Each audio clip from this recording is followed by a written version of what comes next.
Larysa worked as a midwife at the rural polyclinic in the village of Ryhordok in the Zhytomyr region for 24 years. There, at a friend's birthday, she met her future husband, Petro. It was November 6th. A week later he came to visit, then he came to visit again and stayed with us. He called my mother Mom from the very first day. My sons got used to him. They didn't consider him to be a stepfather, they considered him to be their father. They lived in a common-law marriage for 12 years and were formally married for 2.5. They decided to make their marriage official at the beginning of the war. In 2016, they went to the front line together. Petro served in the air defense troops, Larysa as a medic. On March 26, 2017, Petro was killed.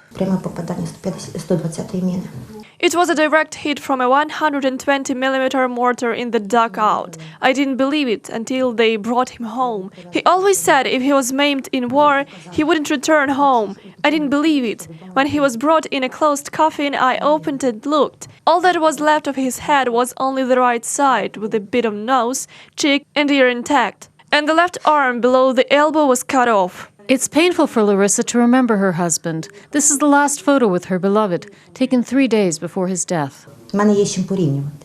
I have a standard for comparison. I'm not going to change someone to make him look like my husband, since there will be no such person. He was my soulmate. This really is what I felt.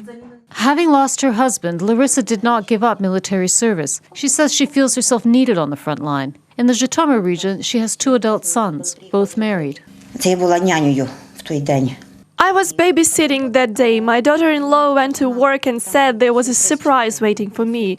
A taxi arrived. Someone with a huge bunch of flowers came out of the taxi and walked straight towards me. I couldn't understand anything and didn't see who was behind the bouquet. It turned out that my son came from work and brought a bunch of flowers for me, for his wife and for his daughter. Soldiers come to an improvised medical room with various ailments. Larysa is trying to help everyone. Does your heart hurt? No. I felt like my head was compressing. I was treated. Everything is fine.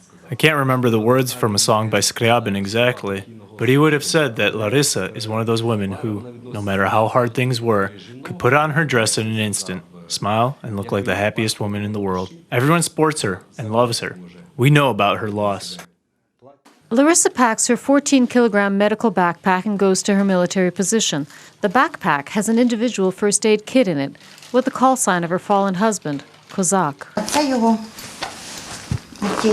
A tourniquet is never superfluous. Pain medication, this was the last thing with him. She leaves for the front edge of the battle area in full body armor.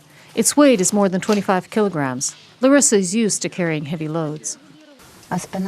How's your back? It still hurts. We want to express our gratitude to people like Larysa. She's a kind-hearted specialist. She does her job well. I have problems with my back and suffer from radiculitis. Larysa helps me a lot.